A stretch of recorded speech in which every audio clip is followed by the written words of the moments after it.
News Services Division of Akashvani presents Northeast Diary.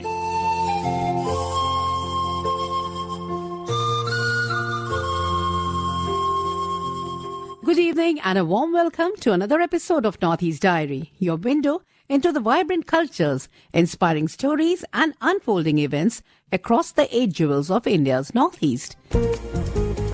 I'm Vinita Thakur, and in today's episode, we bring you an exclusive interview with C.S. Rao, Additional Chief Secretary, Department of Tourism and Civil Aviation, Government of Sikkim. He shares insights into the ongoing preparations for the Kailash Mansarovar Yatra, a sacred pilgrimage to Mount Kailash and Lake Mansarovar in Tibet, set to resume via the Nathula Pass in Sikkim in June 2025. We'll also bring you a special report on Padma Award winners from the Northeast. And Mizoram creates history by becoming the first fully literate state in India. So let's begin our journey in Nagaland, where Operation Sindoor became a powerful symbol of India's strategic strength and unity in the face of terror threats. It highlighted the precision and resolve of our armed forces, igniting a wave of patriotism across the nation. Our Kohima correspondent Mary brings you voices from Nagaland reflecting on the operation.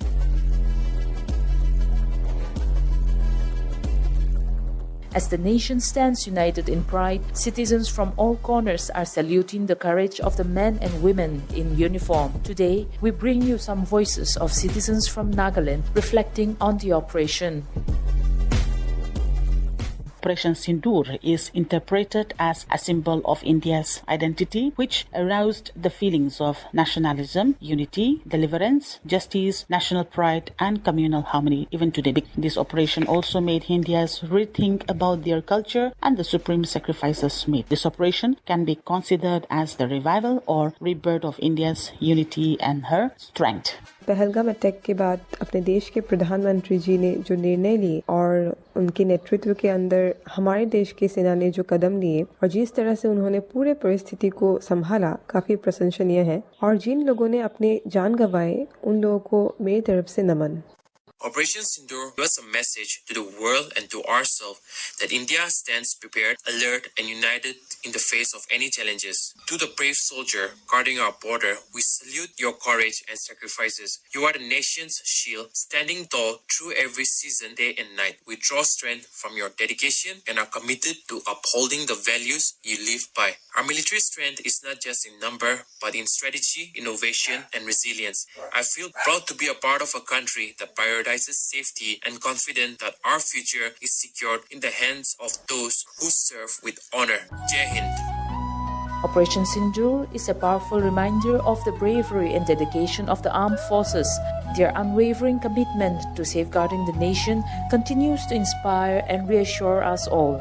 Operation Sindoor has become a beacon of national pride, reinforcing the belief that together as one nation we can overcome any threat. From Akashvani News Kohima, this is Mary for Northeast Diary.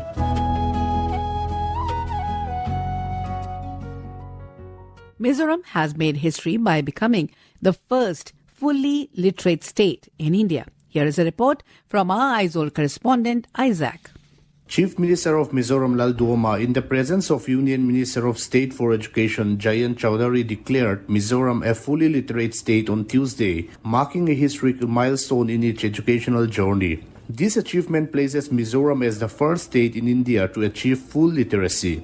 The event, held at the auditorium of Mizoram University at Tanshil locality in Aizawl, stands as a testament to the collaborative spirit shared by the people and government of Mizoram in their noble pursuit of inclusive education and the empowerment of every citizen through a gift of literacy.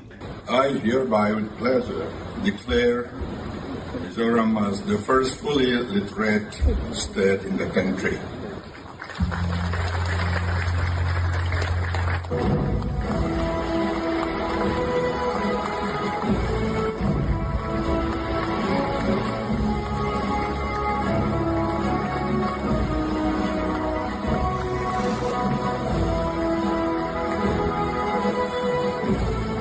Gracing the historic occasion, Union Minister of State for Education Jayant Chowdhury congratulated the people of Mizoram for achieving such a milestone in the field of literacy movement in the country.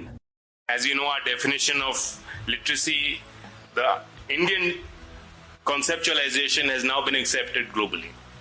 It is a holistic definition. It is agnostic to language, which means that for the people who don't understand, the audience outside this educational institution, I want to tell them, what do we mean when we say fully literate? It doesn't matter if you don't know English or Hindi. You could be understanding, reading or writing a local language. You could be comprehending concepts. That is what we're trying to capture in our definition of being literate. And it is well-rounded in the sense that digital skills, financial skills, being a good citizen, an active citizen, that is also part of the mandate as NEP, National Education Policy, gives us. So this is a great empowerment. And under the PFLS, as the minister told us, as Chief Secretary said, 98.2% of Mizoram's population aged 7 and above can now read or write. Of course, it's not just a statistic. It is a powerful narrative of community strength, something that you can take pride in. It's a cultural pride and it's a shared vision for an enlightened future. Based on projections from 2011 census data, surveys under New India Literacy Program (NILP) identified 3,026 illiterates, out of which 1,692 were potential learners from across the state. In a true spirit of community service, 292 volunteer teachers, including students, educators, resource persons, and cluster resource center coordinators (CRCCs) stepped towards to lead this mission. They undertook their duties with a deep sense of duty, Kartavya Bodh, exemplifying the Mizo cultural value of Tomaina, altruism and selflessness. Their collective efforts, dedication, and community mobilization have resulted in Mizoram achieving full literacy. With implementation of the ULAS NILP, the state now stands first in literacy rate in the entire country at 98.2% due to concerted efforts made by the 292 volunteer teachers. State Education Department officials say that as per the evaluation of ULAS, Mizoram has been declared as the full literacy state. For Notice Diary, this is Isaac from Akashvani News, Aizawl.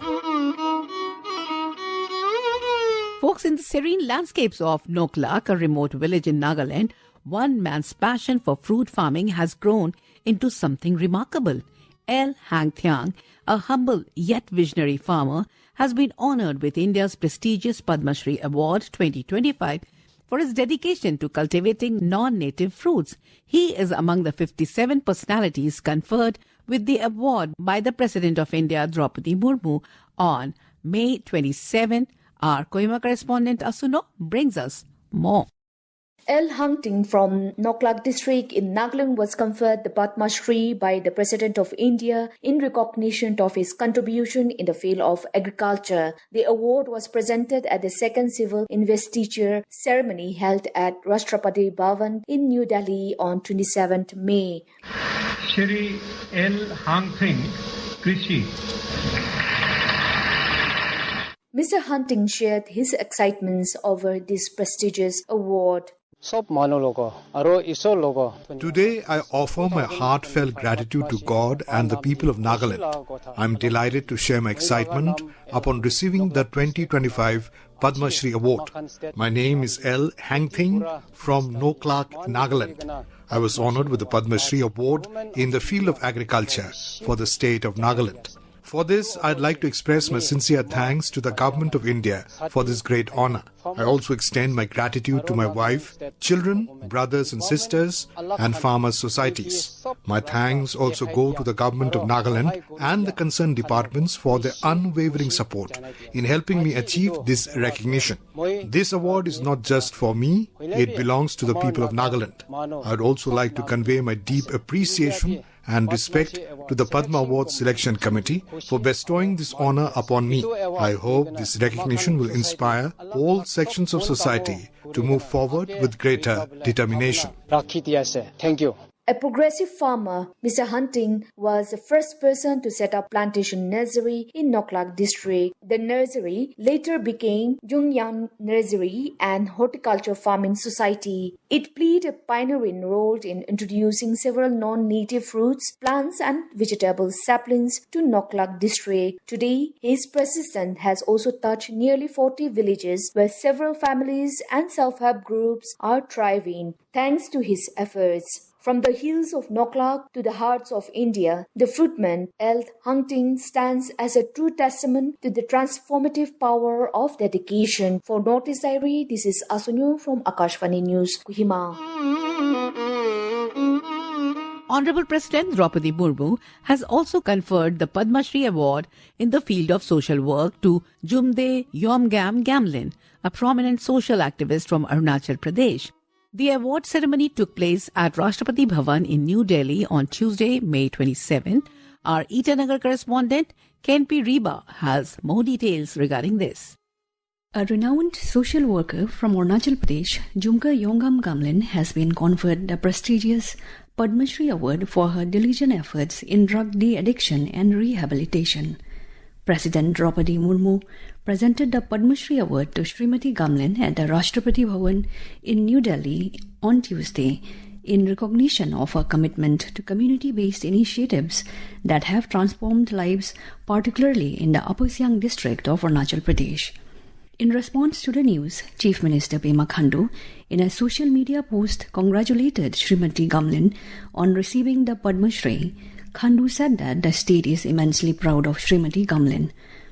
Khandu further added that her efforts to empower women, support livelihood, initiatives for housewives and promote drug de-addiction and healthy living have made a lasting difference in countless lives. Social worker Jumda Yongam Gamlin is the founder of Mother's Vision, an NGO that operates a 30-bed, spirituality-driven de-addiction and rehabilitation center. She has spearheaded anti-drug initiatives with the support of local women, community leaders and district authorities, not only to treat the devastating disorders borne by substance abuse, but also to recreate the lives of the patients. Other than the medication, her NGO involves the victims in spiritual discipline as a method of disengagement with narcotics, which builds their confidence, faith, physical strength and willpower, all of which are primary requirements of healing. Through Mother's Vision, Gamlin has also focused on women's empowerment. Over 2,000 women have benefited from vocational training, financial literacy programs, and assistance in securing funding for small businesses. Many of these women are now self-reliant, contributing to local economies and mentoring others in similar circumstances. This is not the first time Gamlin's work has been acknowledged at the national level. In November 2024, she received the Bharat Bhibhushan Puraskar for her pioneering grassroots work. For Northeast Diary, this is Ken P. Riba for Akashvani News, Itanagar. The Innovation Northeast Week, organized by the Ministry of Electronics and Information Technology, METI, and the National Institute of Electronics and Information Technology, concluded on May 28th after 3 days of vibrant engagement and collaboration. Hosted by National Institute of Electronics and Information Technology, Kohima Center, in partnership with the Department of Information Technology and Communication and Startup Nagaland. The event saw participation from across the Northeast states. Our Kohima correspondent Mary reports. The Innovation Northeast Week brought together senior government officials, startup founders, industry leaders, investors, educators, and young innovators to drive forward the region's digital transformation journey. Virtually addressing the inaugural session, Secretary METI S. Krishnan highlighted the immense potential of the Northeast in innovation and entrepreneurship, reaffirming the center's focus on empowering the region through technological advancements. The Ministry of Electronics and Information Technology is very directly focused on bringing technology to the Northeast. Nagaland is progressing in a number of areas where innovation and startups are taking place. It has distinct advantages of having a population which is comfortable in English, people with a number of skills which can be substantially marketed in India today, and not just in India but everywhere on the globe. Hence, the potential of the state is tremendous, and which is why it is important that the most modern skills and the most updated skills reach the people of the state. Meanwhile, Director General of NAILIT, Dr. Madan Mohan Tripathi, unveiled several initiatives towards realizing the vision of transforming the Northeast into a hub for semiconductors, AI, and cybersecurity. The Northeast is one of the focus areas of the Government of India. We have a plan to skill manpower, especially in the semiconductor in the Northeast. We are setting up a Center of Excellence in Advanced Packaging in Jagi Road and also a university campus. In future, Northeast will become a hub for skilled manpower for whole the country and also to global industries in semiconductor. Similarly, in artificial intelligence, we are creating 10 AI data lab in the Northeast. Will be hub for AI training, all supported by various industries like NVIDIA, Intel. Cybersecurity is another focus area in Northeast. So all these three focus areas and other emerging technologies, especially in bioinformatics, will also be going to be a very much focus area for NAILIT. The Innovation Northeast Week served as a platform of pitch arena for startup founders and a student pitchathon celebrating youth-led innovation. Over the 3 days, 25 startups from all 8 northeastern states presented innovations across sectors such as agri-tech, health tech, cybersecurity, green energy, and cloud solutions. Additionally, various MOUs were signed between NAILIT Kohima and prominent national institutions to strengthen collaborations in fostering innovation and entrepreneurship. For Northeast Diary, this is Mary, Akashvani News, Kohima. And in a special interview, C.S. Rao, Additional Chief Secretary, Department of Tourism and Civil Aviation, Government of Sikkim, speaks with Manas Pratim Sarma about the preparations for the Kailash Mansarovar Yatra, which is set to resume via the Nathula Pass in June 2025. Mr. Rao, welcome to this special show. Thank you. As we all know, after a gap of around 5 years, Kailash Mansarovar Yatra is going to happen again from Sikkim, and you are monitoring most of the things here. So, would you please tell us how are the preparations going on? Actually, we are going to start this Mansarovar Yatra very soon, 15th of June. First batch of Yatris, they are going to reach Sikkim, Gangtok. One day they are going to stay here. Then after that, they will be taken to 15th mile. Then there they will stay for acclimatization. Gradually we are going to increase the altitude. 17th mile they are going to stay. Then after that Seretang one place is there. There also they are going to stay another 2 days. Then after that we are going to take these yatris to Nathula border. From there the actual role of Chinese people that will start. They will receive these yatris. Then they will take them to Kailash first May. That after doing that parikrama and all these things, they will bring them to Manasarovar.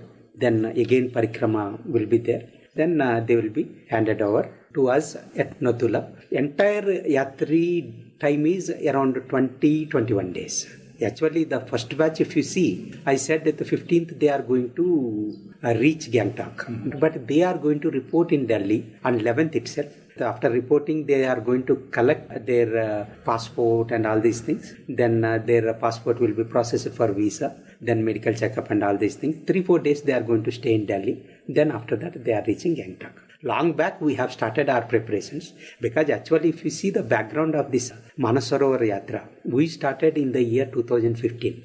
That time Government of India, Ministry of External Affairs, they used to allot only 5 batches. Gradually they have increased. From 2018 onwards, 18 and 19, there was no yatra in the year 2017 because of a Doklam problem. Then 18 and 19, some 10 batches they went there from India. Then again there is a break because of this COVID and all these things. Then again from this year onwards, we are going to start. 10 batches, Ministry of External Affairs, they have allocated for Sikkim. Each batch, 48 yatris will be there. Then 2 numbers of liaison officers from Ministry of External Affairs. Then cook vagara, those people, another 5-6 people, they will go there. This is the setup. All the places, even 15th mile, anyhow, Gangtok, we are going to accommodate them in a hotel. Then 15th mile, we have our own accommodation. Only for this Manasarovar Yatra, we have beautiful accommodations. They are very good. Before 5th of June, I am going to inspect that area. Then all the some preparatory works will be completed by that time. Then we'll submit a report to the government. Then we'll start entertaining the yatris. What will be the health setup you are going to take there? And is there any specific parameter has been set up or any specific age group? Only these people are going from this place? After conducting the medical checkup, if they are not fit for this journey, that is continuous journey, that is on by road only. Okay. If they are not fit, then the Government of India, they are not entertaining them. From Bagdogra airport itself, we are going to keep one ambulance with all the facilities. Along with yatris, ambulance will go there.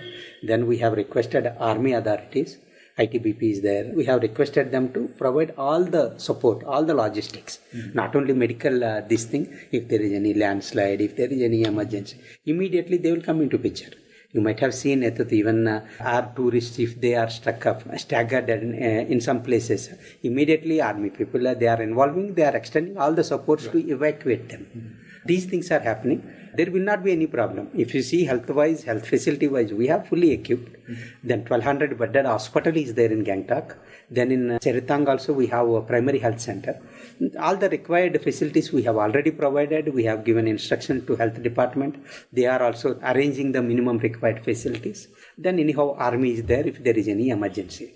And once they reach Bagdogra, from Bagdogra to Gangtok, what they are going to do here? Like, do you have any cultural activities or any activities they can engage here? Have you planned such things? Yes. We have provided yoga classes. Then morning exercise will be there because at the age group up to 60-65 they are coming. Okay. Then in between briefing will be there from tourism department. That is exactly if you see tourism development corporation is there. Corporation people they will go there. They will brief them. Not only our tourism officials, even ITBP people they will go there. They will brief them. They will interact with them. In between medical checkups वगैरह they will be there. Then meditation is also we have arranged. They can see the nearby places. If anyone is interested, they can contact the nearby or local forest officials to have a look of some. We are very famous for medicinal plants and all these things. In that entire stretch, you can see so many nurseries from medicinal plant division, seedlings, these things. You can have a look. And in the initial remark, you have mentioned on the cooks, like cooks are being accompanied them. Yeah. So what will be the food itineraries? Indian food. Okay. Indians just to have good comfort, provide good quality food. That's why we are sending our cooks from here. ITBP, they are very well trained cooks are there, very well disciplined. They will go along with them. They are taking the choice, but Indian menu that is there. And from Nathula to go to Kailash and to Mansarovar Parikrama and to return, how many days required? That is exactly after entering here. That is taking 30 to 14 days. They will be in China. Then they will come back. Same day they are coming to Gangtok. Then next day they are flying to Delhi. So you are saying one batch will take 13 to 40 days? Yes. If you include that Delhi and everything, that is 21 days. 21 days. Then first batch they are going to reach here on 15th of June. Last batch they are departing. That is 10th batch they are departing on 24th of August. So in between all the some 500 people they are going, 10 batches. So across India people keep visiting here. Even today also. Yes.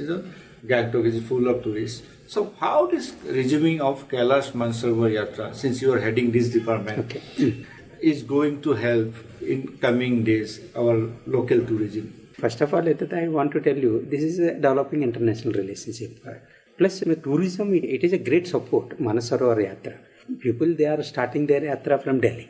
From Delhi to Gangtok, they are visiting, then they are completing that thing, then they are going back to Delhi. Definitely, we are going to get very good publicity. They are seeing the scenic beauty, then hospitality of the people. I'm sure, 100% I'm sure, they are going to come back with their families. That is one thing. We don't have any problem in getting tourists. But only the thing is, we are putting all our efforts for sustainable tourism or ecotourism. Ecotourism measures, you may be staying here in the last 6 months, I think. Within these 6 months, you might have noticed it's very neat and clean. Right. All the localities, they are very hygienic. Okay, they are very good in hospitality. State government is putting the good importance they are giving for ecotourism. Then sustainable development. Sustainable development, why I am telling you here is just whatever we are doing, we can entertain so many tourists. We have the carrying capacity. We have the good number of hotel rooms are there. But always we are regulating the tourist flow to the eco-sensitive zones. That's why the limited passes are there for visiting Nathula, even for going to North Sikkim, say Gurdwangmar Lake or Yumthang Valley.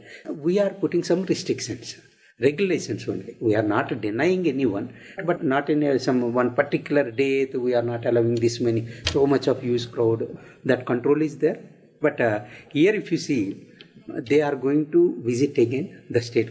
Then they are going to discuss with their neighbors, and automatically that so word of mouth you are saying. Yeah. Right. In this monsoon season, weather is a big challenge here. So during this Kailash Mansarovar Yatra, how is your prediction and how you're going to tackle this situation if anything required?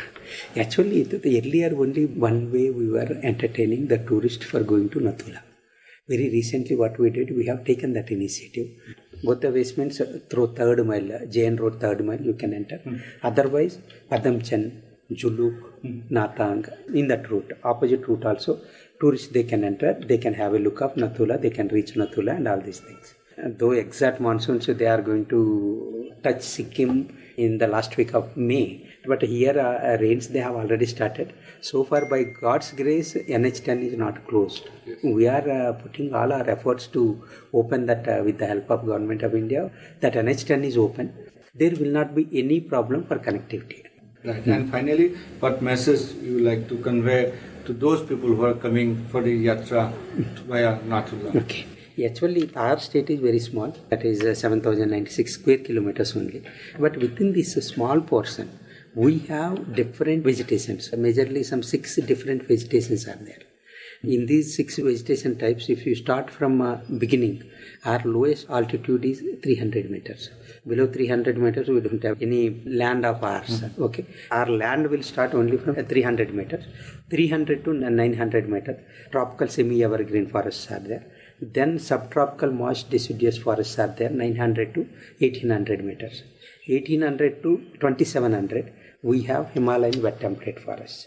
Okay. Then after crossing Gangtok and some 3rd mile or 4th mile, they are going to enter into the alpine zone. Alpine zone, we have 3 categories of alpine zones: subalpine, moist alpine and dry alpine.